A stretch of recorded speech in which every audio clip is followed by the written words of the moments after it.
Welcome back. I'm Rachel. I'm Hannah. And this is Serena. And today on our book club podcast, we're going to be discussing Harry Potter and J.K. Rowling as a person and everything in between. Yeah, I feel like there's so much to cover. With such a popular book series written by a elementary school teacher, we just have to. Is she really an elementary school teacher? Yeah, she before she was a writer, she was originally an elementary school teacher. Oh, Really? Who succeeded so well she just quit. What grade? I don't remember off the top of my head. Wow, I didn't know I that. didn't either. Okay, why don't we start with our favorite Harry Potter books?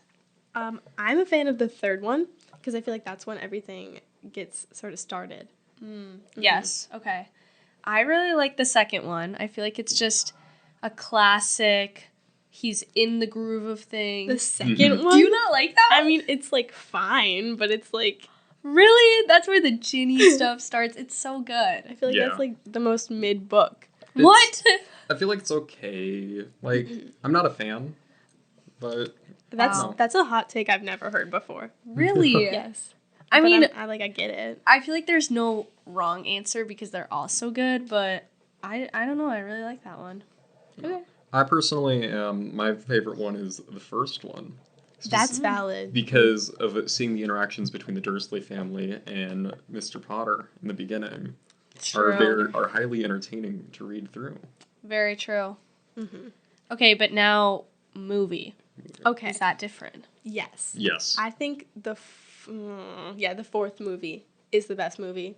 I agree. Really? Yes, I do. That's the Goblet of Fire one, right? Yes. Yeah, that's one of my favorites too. It's so entertaining. I'm a Yeah. big fan of the Portkey. Oh my god. It's so funny. Also Cedric. Yeah, Yes, Cedric. Yes. That's like that Oh. scene. Yeah. We've Yeah. obviously mentioned two characters already. We have Ginny and Cedric. Yes. Can I hear what are you guys' favorite characters in the series? I'm a big Luna Lovegood fan. Ooh, But I yes. also Lupin and Sirius Black also like those three are like tied for me, I feel like. What about you? Yeah, I am a big fan of Sirius. I think it's really funny how once we find out that he is also a dog, when he follows Harry around in public, I think it's Yeah. really funny. I personally am also a fan of Luna Lovegood. She's awesome. She is very wholesome, and the way she just interacts with Harry as a whole is awesome. Yeah. And she's not afraid to be who she is. And she's Exactly. cool. Yeah. I mean when I was little I had like the Luna Lovegood glasses. Yes. Awesome. Okay.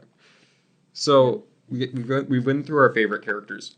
What are the biggest differences between the movies and the books, in your opinion?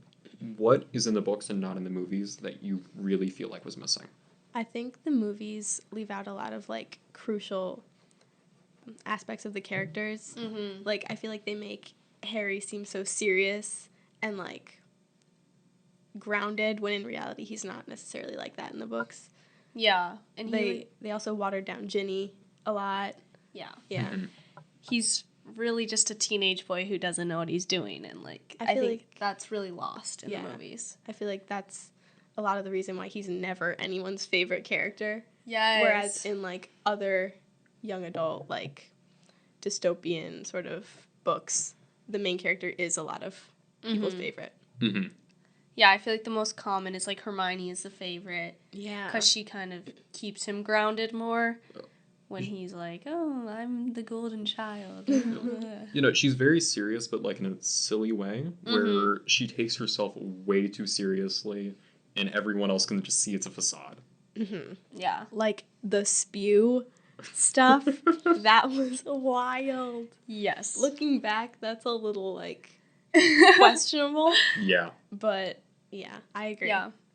I really didn't like how in the fourth book, though, at the Yule Ball, or Ron and Harry are like, "No way she got a date. Like, Yeah, that was she's crazy. messing with us." I feel like it's, Really? yeah. It's also though in the book she's described to be like not as pretty as Emma Watson. Like like that's just not believable for them to say in the movies because Emma is like gorgeous. And they keep like emphasizing how bushy her hair is. Like, Yeah, and her teeth. yeah.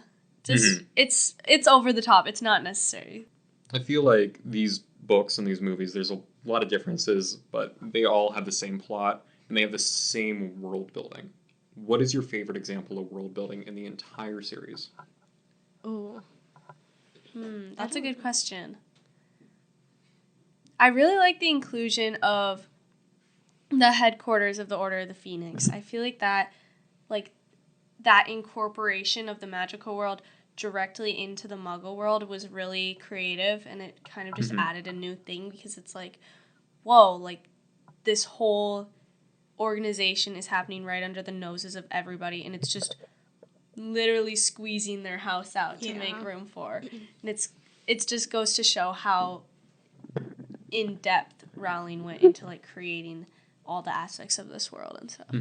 I think my favorite is just like small stuff like wizard chess and like Quidditch. Yeah. Make it so much more believable because like they're not gonna. I mean, I guess they could play soccer, but like, why would you when you have like flying broomsticks? Right. Yeah, exactly. Yeah. Just that would be so boring. No, I really like the inclusion of like the small things, because even though the big things are like the big things that happen in the plot, but like they're not really described. Like you'd need an entire plot to describe what happened 100 years ago that was big. Like the creation of Hogwarts, you'd need an entire different plot set. Yeah. Whereas with the small things, it makes the world that much bigger by focusing in on the smaller. Yeah, and True. then you have like Harry ordering like or checking out like the history of magic and like the history of Quidditch or whatever from like the library. Yeah. Hogwarts a history. Hogwarts a history. Ow. Yeah. Well, and it also like brings up the interesting question, like, why shouldn't wizards play soccer? Like you said, like they wouldn't play soccer because they could just play Quidditch.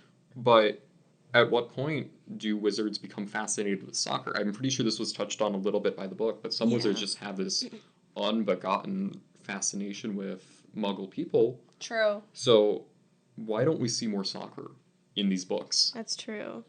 I feel like they couldn't keep magic out of it though. Like someone would be dribbling and someone would just like secretly cast a spell on the person with the ball and just wipe out. I mean, I would do that, I feel like. Yeah.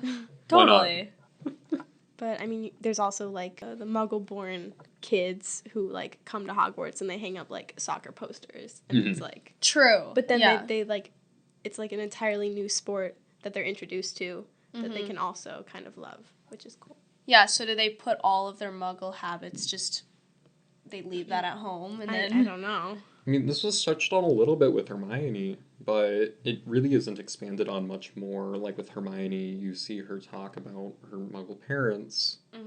But outside of that, you just don't see any world building into that, which is sad. It would have been an awesome opportunity. Yeah, because that's a big part of who she is as a character. Exactly. I mean, there's that one, is it in the books and the movies where she like obliviates herself or her parents so they don't remember her. That's sad. To keep She's them out safe. of the photographs. I know. Very That's emotional, really sad. But I feel like that so late in the series is like, I get why they did it then, because it was like necessary to like move the plot forward, or maybe not even, but like just to get an insight into who she is. Yeah. But and I think that also really shows how far she will go to protect the people that she cares about. Like, that's not an easy thing to make your parents never remember you again. Yeah. And like, she really clearly is doing what she needs to do. Okay, so we've talked about like the general books, but like you cannot disconnect an author, a creator, from their creation, which is really sad to see with this series, because J.K. Rowling has gone out numerous times spewing transphobic garbage, spewing anti-Semitic garbage all over the internet, and is big influence in the TERF movement. Do you guys have any opinions on that? not good. I mean, like, obviously it's hard to, like, separate the art from the artist, you know, or, like, the author from the books. And I think when so many kids, like, read it at such a young age, it kind of, like, subconsciously ingrains those sort of thoughts into their mind, which is why it can be really harmful.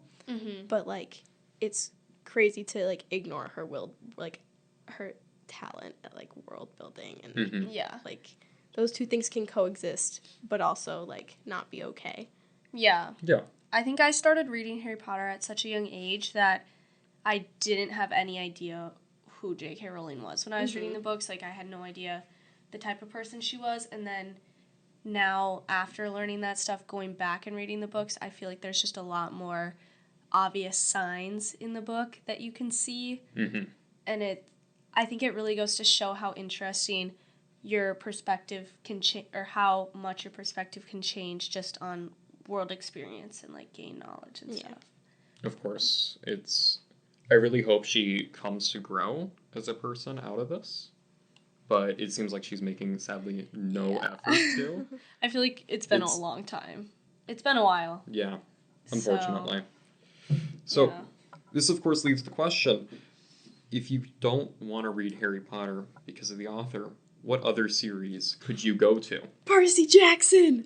That is always an awesome answer. Percy Jackson, so much representation. Yes. Also great world building. I don't know if it's as good as Harry... Like, I think the writing in Harry Potter is better, but, like, I do love Percy Jackson as well. I think that brings up an interesting point, because Harry Potter was kind of the first, of my knowledge, like, big young adult dystopian series that really hit it off. And I think that kind of, from my perspective, I might get some hate for this, but it led to kind of a rush of low quality dystopian series. No, I agree. Yeah, so I feel like there's a lot of just not very good quality ones, like Divergent, for example. I hate Divergent. It's just... Ooh, I don't know that one. Tell me about it. It's about a society that has factions, and everyone's born into a faction with their family, and then when you come of age, you pick a new faction, or you can stay, and their model is like faction over blood. Okay. And I think the first book was entertaining, but after that, I just couldn't read it. Like, it's just not... It's just lower quality. Yeah. Like... Well, I'm going to contradict you right there and say Harry Potter was not the first one, actually. Oh, really? There are a lot before, even earlier than the one I'm about to talk about. Have you guys heard of Terry Pratchett's Discworld? No. I haven't. It's 42 books.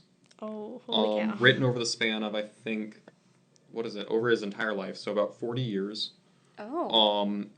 He died, like, in 2014, but he has made it very clear throughout his entire series to be supportive of everyone, no matter what, and be inclusive of everyone.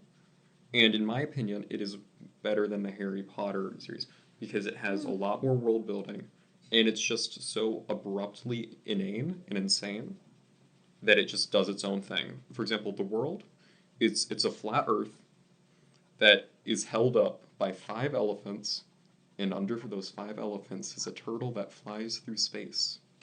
Oh. Wow. I mean, I'll have to look into that. That sounds interesting. Of course. Okay. Well. All right. Well, I think that concludes our Harry Potter episode. Yeah. Yeah. Okay. Bye.